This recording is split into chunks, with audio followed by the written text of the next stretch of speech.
Namo tansam bhagavato arahanto samma sambuddhassa. Namo tassa bhagavato arahanto samma sambuddhassa. Namo tassa bhagavato arahanto samma sambuddhassa. Buddhaṃ dhammāṃ saṅghāṃ namassāmi.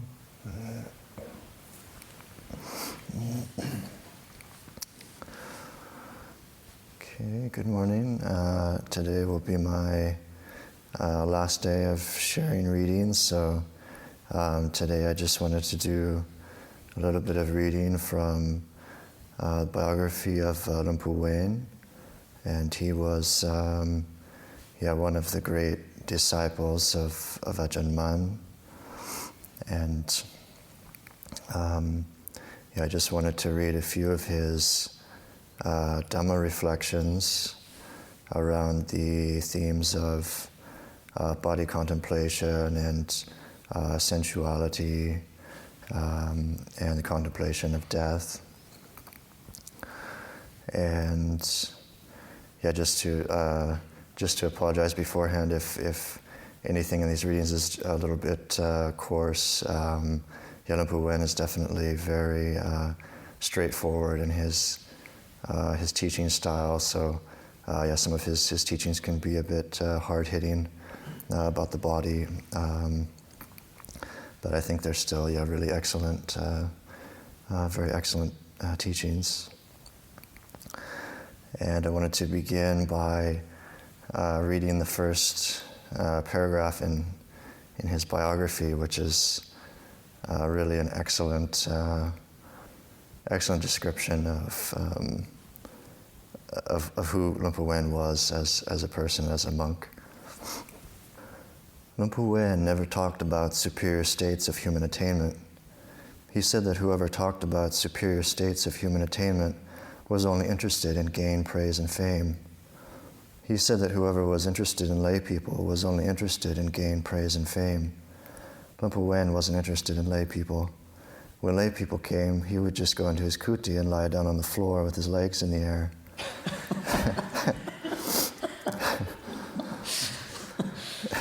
Whenever monks would come or go, Luang Por Waen wasn't interested in monks. Luang Por Waen wasn't interested in novices. Luang Por Waen wasn't interested in nuns. Luang Por Waen had one special defining characteristic. He was only interested in one thing, Dhammaviniya. Okay, so to begin with, so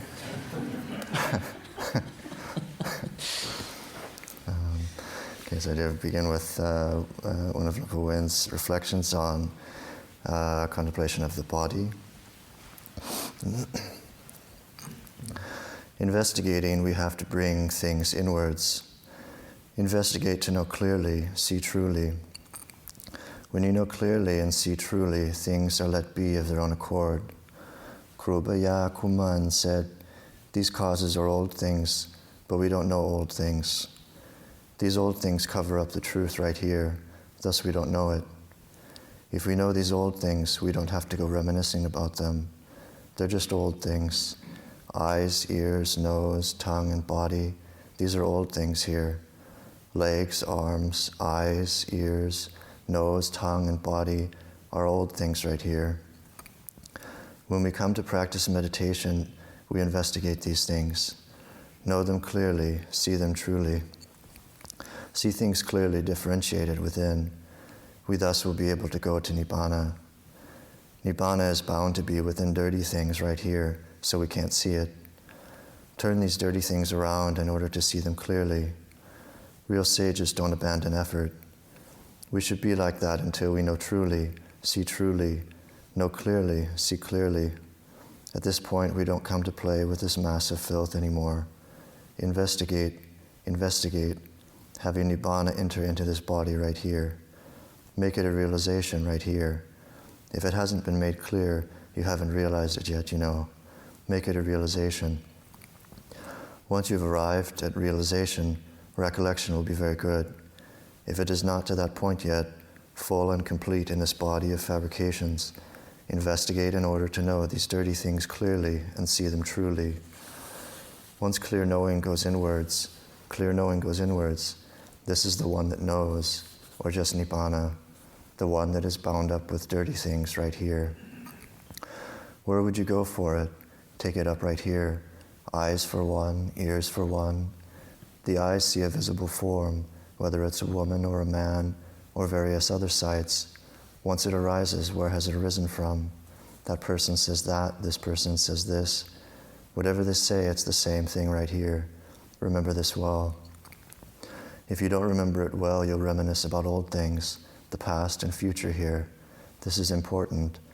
Things of the past, things of the future. The past and future are the substance of causality. We bring them in and shoulder them around. We don't know equal to them. Mapuman would say, take up this right here, you know.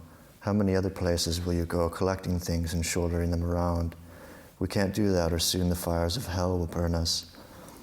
Reminiscing about things all over the place, these are old things. Just know clearly and see truly with regard to the Dhamma of Nibbana. Thus we will be it. Thus we will arrive at Nibbana. Thus we will be someone weary and disinterested in any world, that is, defilement. Someone who reminisces about old things just reminisces right there. It's an old thing. Set your mind on reaching Nibbana. It's also an old thing. Investigate thoroughly. True practitioners still go and recollect old things. However I speak, you don't accept abandoning. You've been holding on for so long. Someone asks him a question. We dissect things out in order to see them as filthy. Is that the way? He answers, you don't have to dissect them at all. They're filthy as they are. Like when we pass stool, it stinks right there. When we know clearly, we completely leave it be. Know clearly and see clearly. Know truly and see truly. There's only this much. Mapuman would say, where will you go looking? Where will you go shouldering things around? Eyes for one, ears for one, nose for one, tongue, body, and heart here. Remember these old things here. If someone was deluded about these old things, Mapuman would really scold them fiercely, imprinting it on their minds solidly and surely. Whatever we say, they're old things. We haven't known these old things for ages and ages. The past and future, we don't have to talk a lot. Keep yourself in this present moment. Where would you go? Where would you go taking things up and shouldering them around? There is only this, you know, these eyes. Safeguard these eyes very well. Eyes see a visible form and dissatisfaction arises. It arises right here. Whether satisfaction or dissatisfaction, take it up right here. Where would you have it? Head hair, body hair, nails, fingernails, and toenails are the path leading back in. They are a mass of flame right here. Practitioners have to take this as their foundation. This is material form. Where does it come from? The whole surface of the earth has come to us with these things. We suppose that they are different things. Imprint this on your mind accurately. Make an effort to investigate this foundation. You can't go reminiscing in other ways. Practitioners have to come back in and look for their foundation. It hasn't come from anywhere. It's come from our own past. Imprint it on your mind accurately. We don't go anywhere. Nibbana, the moment we have been able to see Nibbana, we feel disinterest towards the world. When you practice, aim for this here. Whoever says to go somewhere, leave them to it. Abandon this, cultivate weariness and disinterest with this. This whole mass, practitioners have to investigate this. Direct inwards to head hair, body hair, nails, teeth, skin, and flesh. Investigate the body, investigate the heart. See it and give rise to weariness and disinterest. Yapuku Ajahn Man really emphasized this. The old Ajahn, where would he have himself go? To go outside of the body and the heart, where would he have himself go? If that's what you want, you still won't really get it, you know. The mind here, delusion is no small thing, you know. Really remember this and aim for it in that way. Go inwards. It assumes many forms, you know, defilement, the defilement of satisfaction, dissatisfaction, everything in every way. 2 ears, 2 eyes, 2 arms, 2 legs, tongue, and body. Good things abide right there. Practitioners have to take things inwards, looking for conventional suppositions in order to give rise to liberation. Investigate in order to know conventional suppositions clearly and give rise to liberation, an old thing. The Buddha realized the Dhamma. He taught beings who could be led by a Buddha, and what he realized was this. The Buddha wanted to realize the supreme knowing of a Buddha in order to instruct beings capable of being led by a Buddha. There's only just this much. Chanting regularly puts the heart at ease. The eyes have seen things that have passed by, those old things, and we've collected them, firmly remembering them, keeping them here. There's just this much. There are other things, but they're full of issues. Can you remember? The past is drunk in Dhamma. The future is drunk in Dhamma. We're intoxicated right here. Old things, they're right here. What are you going to carry around and where? We have to be sure about this. While you're listening, you're sure about it. Press it in. The Buddha realized that Dhammas arise right here, and they cease from right here. Practitioners like us have to take on more than the average burden. We make our hearts firm and certain. Where does it doubt? Doubt is doubt about this here, these old things. Go inwards. Defilement arises and embellishes things. Oh, satisfaction and dissatisfaction abide right here. They arise here. They rise and cease right here, and we don't know equal to them. If we know equal to them, they cease. Once they have arisen, the arising of good, the arising of evil, the arising of wrong, the arising of right, they cease if we know equal and abreast of them. Eyes, ears, nose, tongue, body, arms, and legs are right here. Where could they go? In the present moment, how many selves does a practitioner have? Delusion and greed arise here. Lust and delusion arise right here.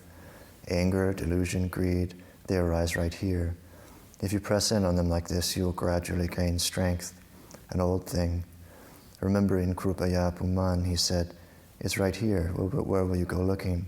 Where will you go shouldering things and carrying them around? It's right here, right inside ourselves. He would proclaim it like this, and then he would burst out laughing. You know, the old Ajahn. Formerly, the old Ajahn aspired to the path of Buddhahood, but he totally cut that off. He attained a path, fruit, and nibbana within. Completely knowing outwardly and inwardly, one comes to a stop. One is at ease. Thinking of old Kruba Puman, he proclaimed that greed, delusion, lust, hatred, and delusion arise right here. The old Ajahn would loudly proclaim it like this and burst out laughing.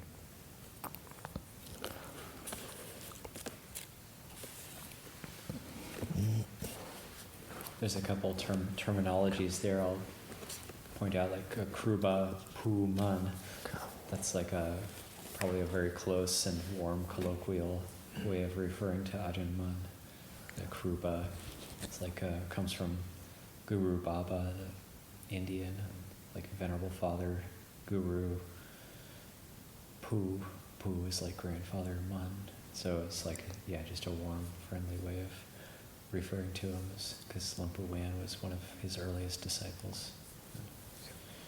And also, it's a difficult translation there where old things, Ajahn Hasapanyo has translated it as old things, but it's a difficult one to translate because Luang Por Waen uses that too. My guess is it's like a colloquial thing that's referring to not just something old physically, but it's like things have been this way since time immemorial. Like it's always been this way. It's really, really old. It's ancient. And when they use that Kong Gao, when they use that phraseology, that's kind of what it's referring to.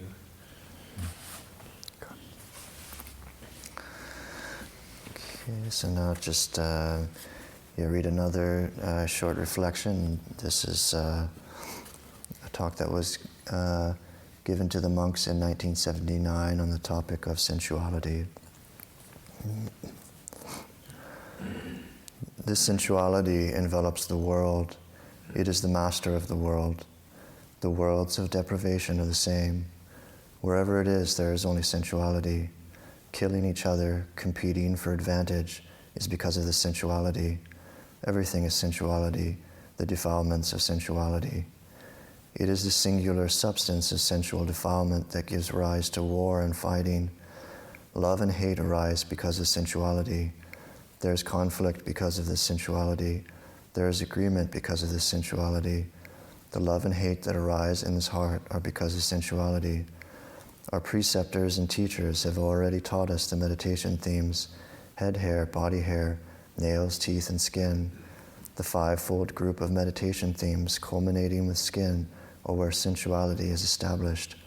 Sensuality is what leads to the spinning around. When suffering arises, it arises here. Its origin arises here. Painful arms, painful legs, painful back, painful hips. When they hurt, we don't like it, but still we do like it. Still we definitely do like it. If we don't know equal and abreast of this, we are at no small disadvantage, you know, and have been since time immemorial. Uncountable years, uncountable months, uncountable eons and ages, uncountable states of being, uncountable lives. It is beyond reckoning. We die because of sensuality. We're born because of sensuality. We suffer because of sensuality. Search out and investigate anger and irritation. From where does it arise? It arises from the heart. If there is a heart, it will arise. Delusion, greed, anger, probe in and search for the heart. If there isn't a heart, they won't arise at all. These things, wrong and right, arise because of this heart. Focus on going into this heart. When you get there, you will be abreast of it. If you only reminisce about the superficialities of the heart, this won't be possible. However you reminisce about it, it will still completely regress to agitation. The sensuality, in every way here, is thus called sensual defilement. Opposing and fighting sensual defilement is a major war. Satisfaction and dissatisfaction abide here. It completely fills this world. We here are a fluid mass of sensuality. When we are born, we have ears, we have eyes, we are female or male. We are not abreast of defilement. Eyes, ears, nose, tongue, and body. Safeguard them really well.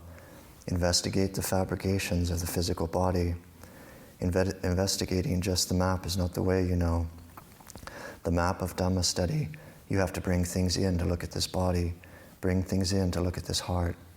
The 84,000 aggregates of Dhamma teaching raise up this heart first. Obstructions to the path, obstructions to heaven, don't let them arise in the heart. Cleanse this heart in purity. If you don't know equal and abreast of this, this is all you get. No escape from sensuality. Love is this sensuality. Hatred is that sensuality. Conflict is because of sensuality. Agreement is because of sensuality.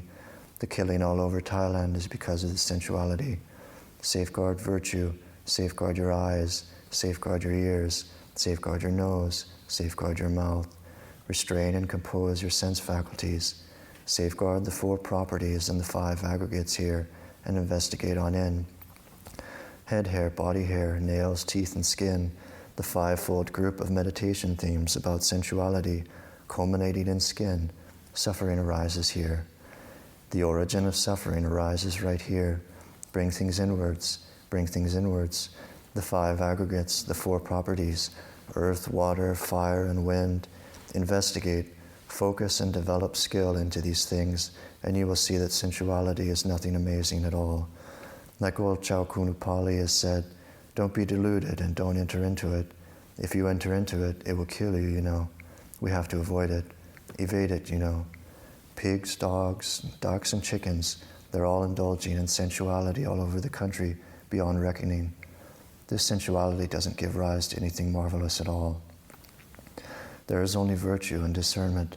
For anyone who safeguards virtue and meditates until concentration rises, their minds plumb inwards and they are able to abandon. We're born because of sensuality. We die because of sensuality. Love is because of sensuality. Hate is because of sensuality. Investigate to know clearly, see truly. If you are able to investigate in this way, it will be continually withdrawn. Just that much. You have to be careful of your sense faculties. Eyes are 1, ears are 2, 3 is the nose, 4 is the mouth, 5 is the body. Safeguard the eyes, safeguard the ears, safeguard the nose, safeguard the mouth, safeguard the body well. This is safeguarding virtue. Satisfaction arises in the present. Love arises in the present. Delusion and hate arise in the present. Whether you're a woman or a man, draw them out and make an end of them. Our nose, our mouth, investigate them. The ears hear, the eyes see visual forms. Whether they're satisfying or dissatisfying, prize them out. Delight arises in the present moment. Draw it out in the present moment. This is thus the way of mental development. Draw the faults, the evil out from the eyes, the ears, the nose, the tongue, and the body. Established in restraint, make your mind and heart pure. In the 84,000 aggregates of Dhamma teaching, the Buddha was pointing inwards to look right at this heart. Make the heart pure. Go inwards, the arising of fondness, whether through the ears, the eyes, the nose, the tongue, or the body. When delight arises, just draw it out. When evil and aversion arise, draw them out and make an end of them. These obstacles to heaven, obstacles to the path, they oppose path, fruit, and nibbana. Virtue, concentration, and discernment, draw them out and make an end of them. Offenses, in the monk's monastic code, offenses to be confessed, gross offenses, offenses of wrongdoing, and offenses of poor speech. Use recollection and clear comprehension to draw them back out and make an end of them. If you have recollection, draw them out. If you have recollection, then draw the faults out from your body and from your heart. The substance of recollection is important. If you don't have recollection, then you are continually deluded, continually forgetful. You're deluded about conventional suppositions like sights, sounds, aromas, flavors, tactile impressions, and ideas. Sights, sounds, aromas, flavors, tactile impressions, and ideas. Sights, sounds, aromas, flavors, tactile impressions, and ideas are not the eyes, ears, nose, tongue, and body. They're not. Sights, sounds, aromas, flavors, tactile impressions, and ideas are their own things. The ears, eyes, nose, tongue, and body are not the heart. The heart is its own thing. Don't let these things come in and take up residence in the heart. Draw them out and make an end of them. If you don't draw them out but are drawn along following perception, you won't know abreast and equal to fabrications. If you know equal to fabrications, there will be recollection. With us, it is still drunken Dhamma. That is, we go shouldering that, shouldering this, and having done that, when we meditate, it hurts there, it hurts here. In short, before we meditate, our bearing is distorted, with defilement smothering and enclosing us. We go inwards together with that defilement. As soon as we lie down, we're quickly asleep. Look at how Krubaya Puman swung it. When he wanted to stop, there was a complete stop.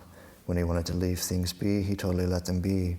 When he wanted to enter only a calm state, he would withdraw and come out after an hour. He would make a determination, and reaching the set period of time, he would come out right then. Whether the mind is calm or not, if we know it thoroughly, we gain strength either way. Titi Bhutang is established. When one's knowledge of suffering is clear, it ceases, it stops. When suffering all ceases, attahi atano nato, one is able to be one's own mainstay already. One has escaped the cycle of suffering. It is world-transcending nibbana, world-transcending peace. Titi Bhutang is established, entering fully into the place where Dhammas arise, the place where Dhammas cease. It has reached undeclarable Dhamma. There is no coming or going.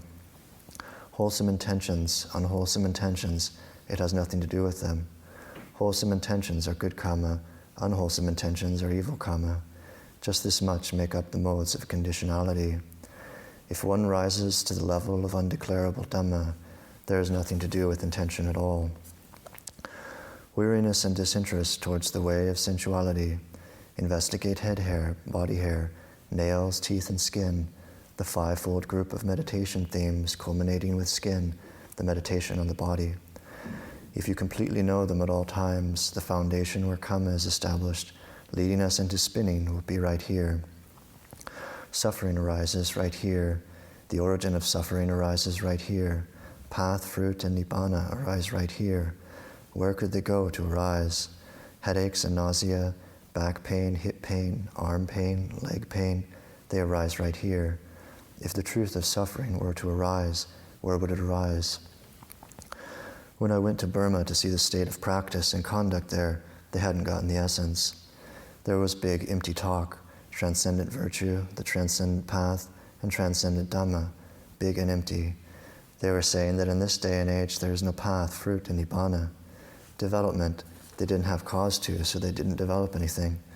They would say that in this day and age, nibbana was no longer accessible to them. They would lay the blame on the Buddha's dispensation. 2 scholarly Burmese monks came to Doi Mei Pang here to ask me. They came with 2 laymen. They wondered, keeping virtue, how does one safeguard it? How does one safeguard Dhammaviniya?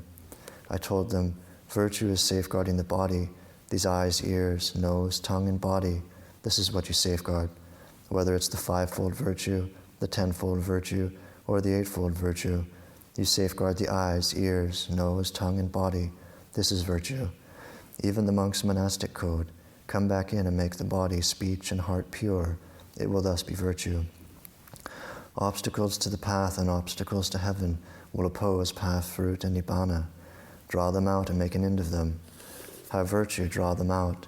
Use the Vinaya to draw the evil states and the faults out from your mind and from your heart, making them pure. They exclaimed, yes, we can do this.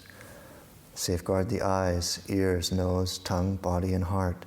Delight arises in the present moment, whether it's approval and satisfaction or disapproval and dissatisfaction.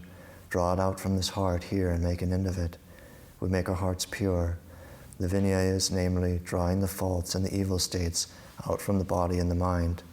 We make the body pure, we make the heart pure. The teachings of Dhamma, all 84,000 aggregates of Dhamma teaching, bring it inwards into the heart, establishing it there. There is no other way to safeguard it. You can't just go and bring the map of Dhamma study and spread it out. Opposing and fighting a war on sensual defilement, it arises. Whether it's satisfaction or dissatisfaction, abandon it and make an end of it. Don't bring it in to take up residence in the heart. Sight, sounds, aromas, and flavors are not the eyes, ears, nose, tongue, and body. The eyes, ears, nose, tongue, and body are their own things. Sight, sounds, aromas, flavors, ideas, the 5 channels of sensuality. Let them come and go. The eyes are already in a state of normalcy. The ears are already in a state of normalcy. The nose is already in a state of normalcy. The tongue is already in a state of normalcy. The body is already in a state of normalcy. The heart is already in a state of normalcy. The eyes, ears, nose, tongue, and body are not the heart. The heart is not the eyes, ears, nose, tongue, or body. Make them good. You have to safeguard them at all costs. If you safeguard somewhere else, you're just talking about the map of Dhamma study. It can't work. You have to bring things in to practice with this body, speech, and heart to make them pure. Thus there will be virtue. Dhammaviniya draws the faults, the evil states, the delight and aversion out from the body, from speech, and from the heart, making them pure. The body is the path. The heart is the path of purity. You can't wait until you die, you know. You'll waste your time. Practice with this body. Practice with the eyes, ears, nose, tongue, body, and heart. Draw things out and make an end of them. The body will be pure. The heart will be pure. A pure heart has reached Titi Bhutang. When this is established, the heart no longer travels any path. Safeguard the eyes, safeguard the ears, safeguard the nose, safeguard the mouth, safeguard the body, safeguard the heart. This is the way. If you just go safeguarding the map, it's not the way. You can't safeguard anywhere else, you know. Memorizing a lot of the map, Dhamma study will leave you empty-handed. Knowing avijja, ignorance, it ceases. Know with regard to the mass of fabrications, and fabrications will all cease. Right there will thus be peace. Reaching Titi Bhutang, it is over, established in a place where there is no more coming or going. There is no place of arising or ceasing. Knowing arising and ceasing, they cease and fall away. There is no suffering, there is no complication or difficulty. It's the place Dhammas arise, the place Dhammas cease. And I just wanted to also share a short reflection from Luang Por Waen that has on death. When there is birth, there is aging and death. There is nobody who escapes death. Birth fills the face of the earth, and death fills the face of the earth. Born and then dying, dying and then being born here. Death fills the face of the earth. Ducks, chickens, pigs, and dogs, they die. Human beings, men and women, die. Who has ever been born that didn't die? If someone were born in complete opposition to their world, having been born, they don't get old, don't age, aren't afflicted, don't die, in complete opposition to their home, their land, and their world, how could that be? Meditate on the recollection of death to see it like this. Ducks and chickens die, cows, water buffaloes, elephants, horses, pigs, dogs and cats, they die. Old people die, young people die. If you're afraid of dying, has anyone ever escaped from death? Everyone and everything all finally enters into death. Ducks, chickens, cows, water buffaloes, pigs and dogs, if they don't die on their own, someone kills them. Where can you live and in what state to escape from death? Even if you live beyond 100 years, 1,000 years, you have to die. This is a truth of Dhamma. Nobody can escape. Sitting, you can die. Lying down, you can die. Eating, you can die. Fasting, you can die. Hurt and sick, you can die. Unhurt and healthy, you can die. Death exists in every situation, in every place. Birth, aging, affliction, and death surround us at all times. Investigate to know clearly, see truly. Even in realms of misfortune, beings kill and eat each other. There is thus nowhere we can avoid, evade, or hide from death. There is no other kind of refuge apart from Bhutang Jivitang Yawa Nibbanang Saranang Gacchami. Dhammang Jivitang Yawa Nibbanang Saranang Gacchami. Sanghang Jivitang Yawa Nibbanang Saranang Gacchami. I have no other kind of refuge apart from the Buddha, Dhamma, and Sangha. We have to search for a supreme refuge right at this moment, while we are still alive like this, while we still have strength like this. If our bodies and minds don't facilitate it, what can we go recollecting? To go grasping and clinging to something, taking it as a refuge, is difficulty. Virtue, we have to safeguard it and make it good. Virtue is drawing the faults and the evil states out from our body and from our speech. In all of the Dhamma, 84,000 aggregates of Dhamma teaching, the Buddha was directing us down into our bodies and hearts. He proclaimed the Vinaya. He proclaimed it in order to help safeguard the three doors of body, speech, and mind. Our preceptors and teachers have taught us the root meditation themes: head hair, body hair, nails, teeth, and skin. They have taught by emphasizing the things that we have inside ourselves. The fivefold group of meditation themes is where Kamma is established. Kamma spins and revolves right here, within these three doors here. Love, greed, anger, whatever, it spins and revolves within this foundation. Kusala Dhamma, akusala Dhamma. Wholesome states lead beings to take birth on the path of progress and development. Unwholesome states lead beings to enter the realms of misfortune, whether it's a ghost, a hell being, or an animal. We spin and revolve within this threefold cosmos, having fallen under this sensual craving, craving for being and craving for annihilation. Birth, aging, affliction, and death are real. They are here and are always with us in this way. They revolve like a wheel or a cycle, crushing the beings of the world. They are with us in every posture: arm pain, leg pain, sore back, sore hips, pain, fever, getting sick. They are uncertain, oppressive, and not self. They display it like this for us to see, except we just don't look to see them. For the most part, we fall under the power of fabrications. They embellish and create the past and future. As for the present moment truth of Dhamma that appears as it comes in and displays itself, we have no desire to take it in, to reflect on, or think about it. We have never brought things inwards to find our bodies and hearts. We just stay at the level of drunken Dhamma. And I wanted also to share Luang Por Waen's final Dhamma teaching that's included in his biography. This is just a very short teaching that I believe he gave when he's on his deathbed, right about to die.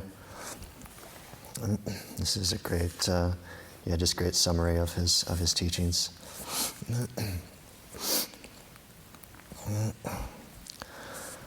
Kamma is doing good and doing evil. Investigate. Do you know what goodness is like? What evil is like? Someone who practices, looking for the way out of the mass of suffering, is already hard to find. Let the younger generations remember well. Can you remember? Have recollection. Stay with Bhutto as your preoccupation. Bhutto, take it up at any cost. Do it until you see good results. Can you remember? Here, I'm not joking around, Take hold of the breath in this body. This body, see it as the body of holy Dhamma at any cost. The ears that are listening, make them into holy Dhamma. The eyes, make the eyes into holy Dhamma. The body, make it into the body of holy Dhamma. The heart, make it into the heart of holy Dhamma. Do it until you're skilled. Have Bhutto stay with this body and this heart. Remember this in the heart. Can you remember? Remember this well. Don't forget now.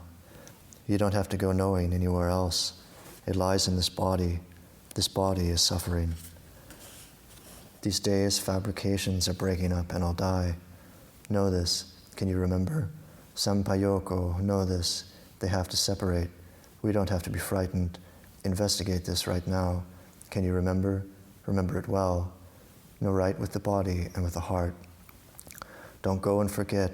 Know it for real. Don't play around. That's not the way, you know. Sensuality, this substance is sensuality. Catch hold of it. Catch hold of it and constrain it. Let it die. Can you remember? Never mind whether it's animals or people. They're looking for sensuality, searching for sensuality. They're agitated and in turmoil because of this sensuality. Men, women, male and female animals, they're all delighted in it in their own way, all caught up and intoxicated with it like this. Make yourself into straight Dhamma. Don't be drunk in Dhamma. Get out from sensuality. Look for the Buddha, Dhamma, and Sangha. Remember this. Remember it well. Practice until you know that sensuality is dead, and there will be ease. Be straight Dhamma. Don't be drunk in Dhamma. Remember this well now. Practice and know. Can you remember this? Don't forget now. We don't have to talk a lot. Talking too much isn't Dhamma. It's drunken Dhamma. Okay, and there's just one last reading that I wanted to do before closing. This is quite a wonderful poem that Ajahn Yaniko actually had mentioned previously, I think at Midnight Tea. And this is a poem that was written by the Chinese master Shu Yun, Empty Cloud.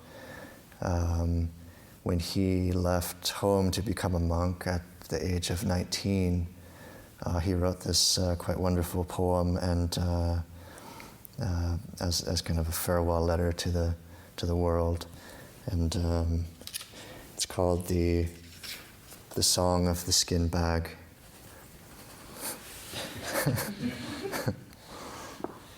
The Song of the Skin Bag, written by Master Shu Yun in his 19th year. The song of the skin bag is sung.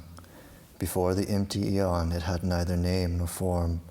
After the Buddha, with awe-inspiring voice, it became a hindrance. 360 tendons are linked within the body, enclosed by 480,000 pores. Divided, it splits into heaven, earth, and man. United, it combines the 4 elements. It supports heaven, props up earth, but what of its metal? Understand cause and effect, discern the times, survey the stupidity of past and present. Because of wrong clinging to illusory forms, parents are involved and wife and children loved. By vain indulgence in delusion, karma is left behind. The song of the skin bag is sung. Drinking wine and eating meat upset the mind nature. Indulgence in pleasure and desire leads to utter ruin. When officials are strong to oppress the innocent and readers artful against their consciences, how long will their wealth and power last, their pride and their extravagance? The poor and lowly will not so last while there is cruelty and violence.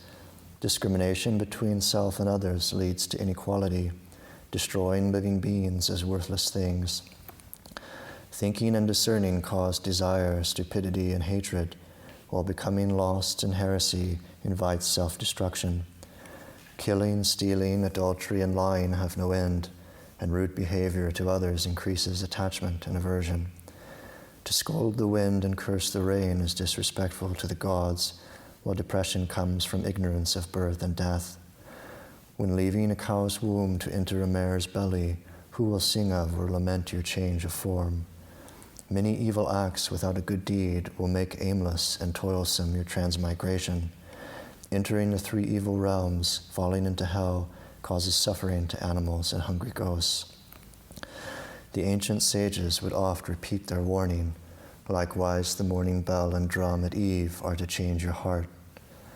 Good and evil karma brings certain retribution. Escape then, worldly men, from the 5 periods of impurity. The song of the skin bag is sung. If the owner of form is not entangled by it, for illusory matter to interdependence owes its name, he can readily turn his mind within to contemplate in sovereign ease. With no desire for fame and for wealth no craving, cut off all liking and from the world retire. With no love for wife and no affection for children, enter a monastery to keep the discipline. Look for learned teachers, seek out their teaching, on Chan practice and meditation to overlap the 3 worlds. Store what you see and hear, forsake all causal clinging, to escape forever from the worldly way. By taming the 6 senses and stopping all your thoughts, with neither self or other, no trouble will remain. Unlike worldly men who sigh when mist and dew disperse. With one robe to cover you and food enough to satisfy your hunger, keep yourself in shape. Give wealth away, sacrifice your body and life, without a second thought, as when you spit or sneeze. Keep pure the discipline, be without fault, and correct in your deportment. Be not angry when insulted, bear no hatred when you are beaten. Forget all derision by enduring the unendurable. Without deviation, without interruption, hold forever the one thought of Amitabha. Let there be no dullness, no confusion, but like the fir and cypress, defy the bitter cold. Doubt no more the Buddha, doubt no more the Dharma. With innate wisdom, look clearly into what you see and hear. Bore the paper, cut the hide, and go back to the source, for self-liberation means returning to the spring and source of reality. There is neither non-existence nor emptiness. Exposed is the potentiality divine, wondrous and inconceivable. When you reach here, all grievance ends. Hurrah, for now you realize the goal. With the 10 titles of Buddha, you will teach a myriad worlds. Aha, that same leaking shell is now the omnipresent Buddha body. Clearly good and evil karmas are infallible, so why rely on falsehood instead of practicing the truth? When the absolute is split, the 2 extremes appear. The spirit mind turns into heaven and earth. Kings and ministers are noble owing to their past karmas. None are rich or noble, poor or humble without previous cause. Where there is birth, there will be death. Why grumble, since this is known to everyone?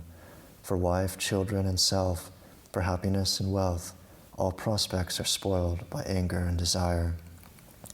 For what fame or gain did I trifle away my last 19 springs? Frustrations of 1,000, nay 10,000 kinds, harass and make your life yet more unbearable. When you grow old with failing sight and snow-white hair, you will have vainly passed a lifetime ignorant of virtue. From day to month, from month to year, in vain will you regret that months and years turn like a wheel. Who is an immortal in this world of ours? 'Tis better to revere once more the cloud of compassion, and on a famous mountain or in some renowned place, to live at ease in transcendental bliss. Do not you know how fast the temporary flies? Respectfully ponder a few expedient sentences, recite Amitabha's name, see clearly into birth and death, then enjoy happiness beyond the reach of others. Practice Chan, seek out its aim, the pure and the spiritual are only this. With clear tea and vegetarian food, the mind errs not, enjoying Dharma night and day. Forsake both self and other, relinquish you and I. Treat friend and foe alike, forgetting praise and censure. When the mind is free from hindrance and disgrace, do Buddhas and patriarchs regard its oneness as being without use? The world-honored one renounced his love to climb the snowy mountains, while Avalokiteshvara left home to become a son of the Buddha. In the days of Yao and Shun lived Zhao and Yu. When the throne was offered to Zhao, he washed his ears. Remember Zhang Zifang and Liu Chengyi, who cast away their glory, retiring from the world. In this period of termination, when troubles lie ahead, Why do you not awaken to vie with the ancestors? To indulge in ignorance, committing the 10 evils, exhausts your ingenuity and wins the world's contempt. Wars, epidemics, droughts, and floods are frequent. Death, famine, and strife succeed each other, and when strange tales prevail, misfortune follows. Midst earthquakes, landslides, and tidal waves, what will you do in order to escape? Evil acts and past transmigrations cause present falsehood and frustration. When poor and in trouble, virtue should first be cultivated. Then in a monastery worship with virtuous heart the King of the law. Repentance and reform from past wrong deeds improve your lot. Call on learned teachers, seek your experience to seal.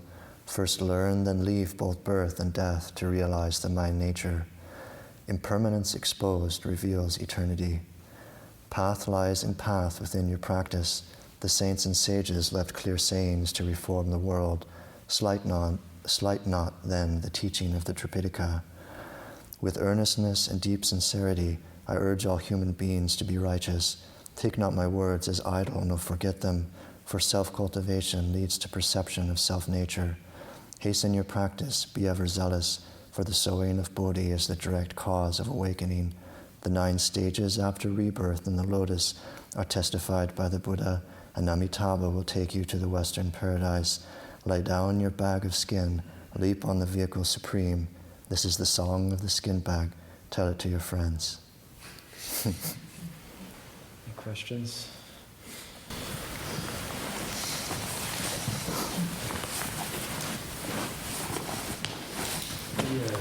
He wrote that as a teenager? Pretty amazing. Yeah, I think he was. I think about 19 when he wrote that. So yeah, it's quite incredible. He had, his parents had assigned him to 2 wives that he actually wrote it to or addressed it to, that to try to get him to keep him from leaving home. But then they all practiced chastity, and I think later they ended up becoming nuns.